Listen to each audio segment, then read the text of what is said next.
Salsa Erwina dikabarkan akan segera pulang ke Indonesia dalam waktu dekat. Kepulangannya disebut-sebut memiliki agenda penting, yakni bertemu langsung dengan Presiden Prabowo Subianto dan Wakil Presiden Gibran Rakabuming Raka. Momen ini menjadi sorotan publik karena bertepatan dengan riuhnya dinamika politik di tanah air. Belakangan gedung DPR dipenuhi dengan gelombang suara rakyat yang menuntut perubahan. Situasi tersebut seakan menjadi latar kepulangan Salsa Erwina yang dinilai syarat makna. Namun kepulangan ini tidak lepas dari pro dan kontra. Di media sosial beredar sebuah foto yang memperlihatkan Salsa Erwina berdiri dengan latar belakang potret Presiden Prabowo dan Wakil Presiden Gibran. Potret tersebut sontak menuai reaksi beragam dari warganet. Ada yang menilai foto itu sebagai bentuk penghormatan, namun tidak sedikit pula yang memandang sebagai isyarat politis yang kontroversial. Riuh komentar publik semakin menegaskan bahwa sosok Salsa Erwina kini berada di tengah perhatian besar.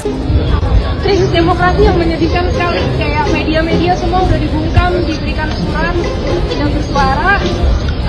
Hanya beberapa media yang memang tidak terafiliasi dengan partai politik satupun yang bisa bersuara sampai saat ini, seperti Kompas, CNN, dan media-media independen. Sisanya itu udah terafiliasi dengan partai politik sehingga mereka udah nggak bebas lagi untuk berbicara.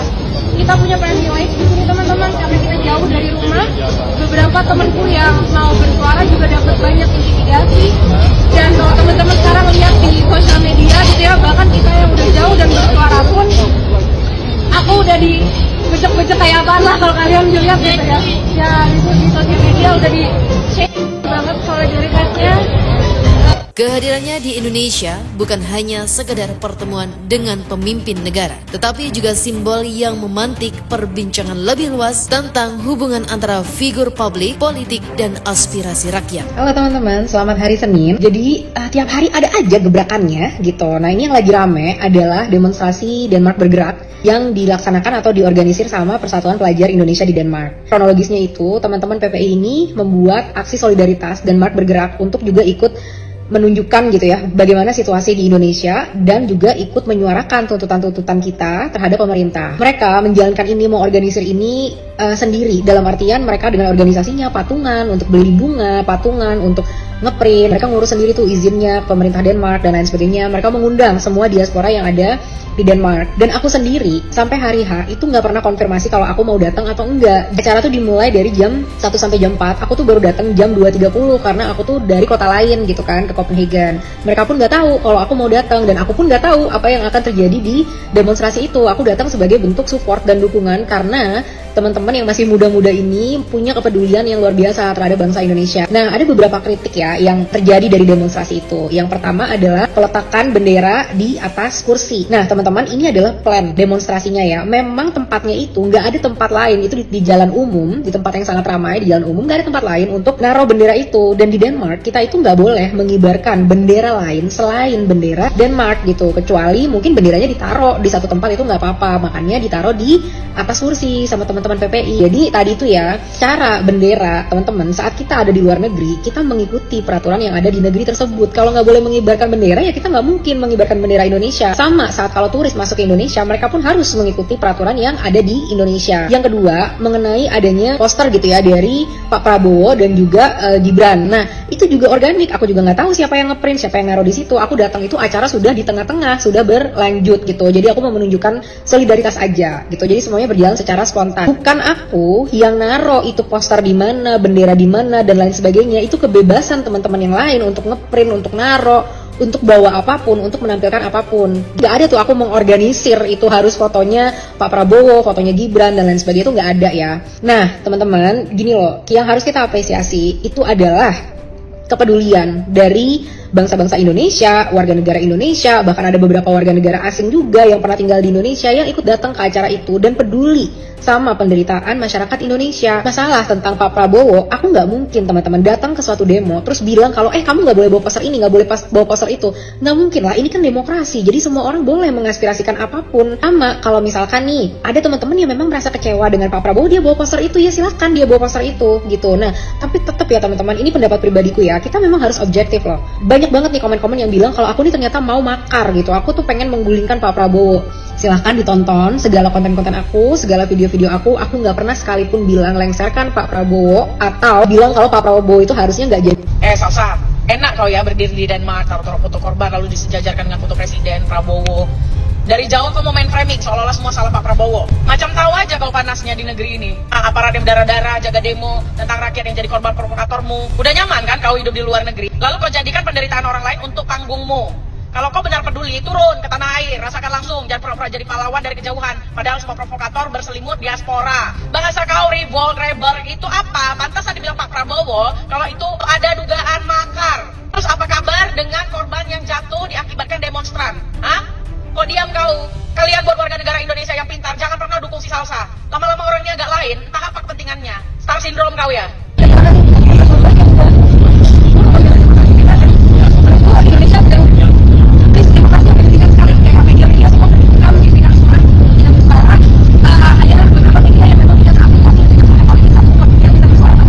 Foto presiden dan wakil presiden kita dibuat seolah menutup telinga di Copenhagen, Denmark. Pada Sabtu 6 September 2025, Salsa Erwina dan Perhimpunan Pelajar Indonesia di Denmark yang tergabung dalam gerakan Denmark Bergerak itu melakukan aksi damai, tepatnya di Copenhagen, Denmark, yang mana katanya tuh gerakan ini tuh dilakukan untuk mendapatkan atensi internasional. Nah, yang bikin gua salfok itu nggak cuman bendera merah putih yang ditaruh di atas kursi, tapi juga ada poster atau foto presiden dan wakil presiden kita yang dibuat seolah menutup telinganya sendiri. Kira-kira apa maksud Salsa dan kawan-kawan bikin foto atau poster tersebut, dan apa kaitannya sama demo DPR kemarin ya kira-kira? Dari salah satu orasi, terutama pada orasi ketua PPI-nya sendiri, itu gue dengar katanya tuh tujuan mereka melakukan aksi itu tujuannya adalah untuk mendapat atensi internasional gitu. Karena pemerintah tuh katanya membungkam sehingga orang-orang luar tuh tidak tahu apa yang terjadi di Indonesia gitu. Tujuan acara kita adalah untuk mendapatkan atensi internasional, karena tidak semua orang tahu apa yang benar-benar terjadi di Indonesia. Pemerintah berusaha membungkam apa yang ada di Indonesia. Mereka menutup semua channel, mulai dari TikTok dan sosial media. Orang-orang internasional merasa di Indonesia itu semua sedang. Gue juga sedikit ngulik postingan dari akun Denmark Bergerak tersebut, dan gue tuh menemukan satu postingan yaitu berupa foto slide yang mana isinya tuh mostly tentang Prabowo dan Prabowo gitu. Jadi gue coba bacain potongan salah satu dari foto slide-nya. Alih-alih mendengarkan rakyat dan membuka dialog, Prabowo malah melakukan pendekatan represif melalui Polri yang mengakibatkan hilangnya 11 nyawa. Untuk slide selanjutnya kalian coba baca sendiri, ini bakal gue tampilin aja. Ini juga, dan ini juga. Yang banyak dibahas di tuntutan 17+8 kemarin ya DPR sendiri dan juga Polri yang mana menangani aksi demonstrasi kemarin gitu. Tapi di sini posternya nggak ada gitu ya. Kira-kira kenapa menurut kalian? Coba tulis opini kalian di kolom komentar, gue pengen tahu opini dari kalian.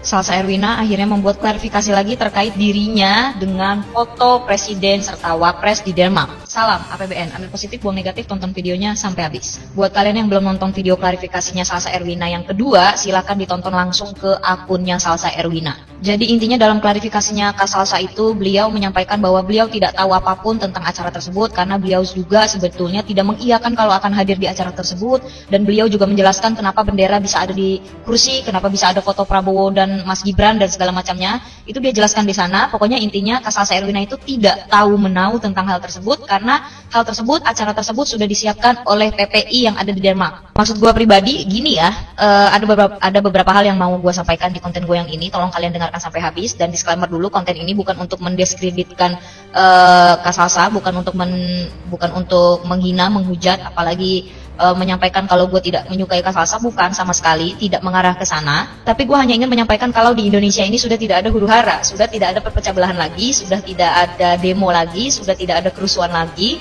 dan sekarang rakyat malah fokus ke tuntutan 17+8.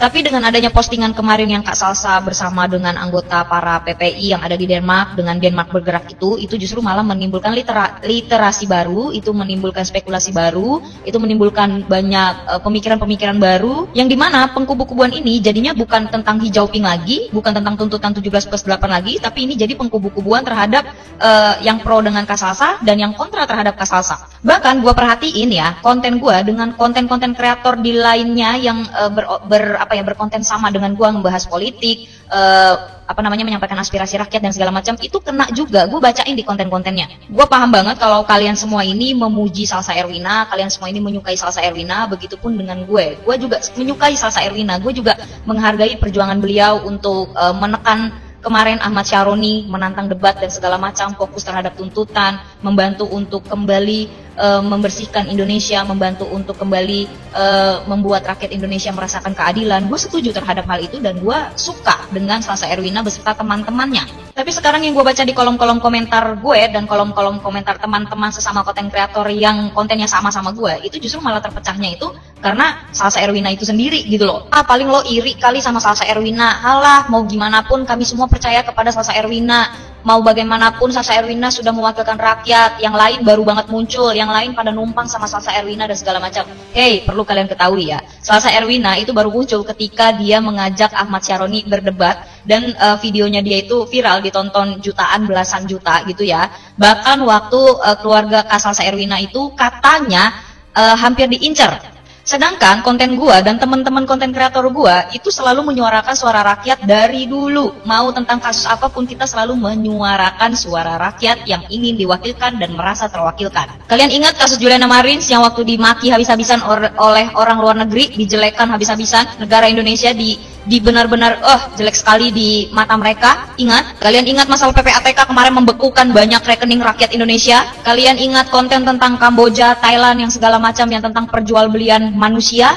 Kalian ingat Kang Deddy Mulyadi dengan barak militernya melawan banyak elit, melawan banyak pemerintahan yang tidak setuju, yang kontra terhadap Kang Deddy Mulyadi? Kalian ingat anggota-anggota DPR yang dari dulu banyak sekali gebrakannya terhadap rakyat Indonesia? Kalian ingat tentang Ibu Sri Mulyani yang ini, yang itu dan segala macamnya? Ingat, di mana Salsa Erwina saat itu? Jadi gue yakin, gue dan teman-teman konten kreator gue yang lain juga tidak sama sekali merasa iri terhadap Salsa Erwina yang tiba-tiba muncul, yang tiba-tiba ngajak Ahmad Syaroni debat, tiba-tiba bikin tuntutan 17+8, tiba-tiba Salsa Erwina mendapatkan atensi publik yang sangat ramai. Justru menurut gue, konten-kontennya Salsa Erwina itu yang dari awal bukan konten politik, tapi konten tentang psychology, tentang emotion intelligence, tentang KDRT, tentang keluarga, tentang self-reminder, tentang apapun itu, pokoknya konten tentang motivasi lah, bukan dari awal kontennya politik. Sedangkan kalau kalian lihat di konten gue di akun ini, semua dari awal konten gue itu kontennya tentang politik. Ada yang tentang artis, ada yang tentang politik, ada yang tentang apapun itu segala macam. Jadi dari awal memang gue bersama teman-teman konten kreator gue yang lain, kontennya udah politik dari awal, dari sebelum ada si Salsa Erwina viral ini. Dan satu hal yang perlu kalian ingat ya, Salsa Erwina itu tinggalnya di Denmark, tinggalnya di luar negeri. Dia tidak merasakan langsung bagaimana penderitaan rakyat Indonesia seperti kita-kita yang merasakan langsung pajak naik, BBM naik, pemerintahan seperti apa, rakyat ketidakadilannya seperti apa, dan segala macam. Salsa Erwina itu hanya melihat lewat layar. Tapi balik lagi, dia tidak merasakan langsung sengsaranya rakyat Indonesia seperti apa. But overall, thank you Kak Salsa Erwina karena tetap bersuara untuk membela rakyat Indonesia. Suatu saat kalau Kak Salsa punya waktu luang, ayo kita bisa video call, ayo kita bisa live bareng mungkin di TikTok, bahkan kalau Kak Salsa bisa ke Indonesia, mungkin kita bisa nongkrong bareng, bisa ngobrol bareng, dan segala macamnya. Salam kenal dari saya.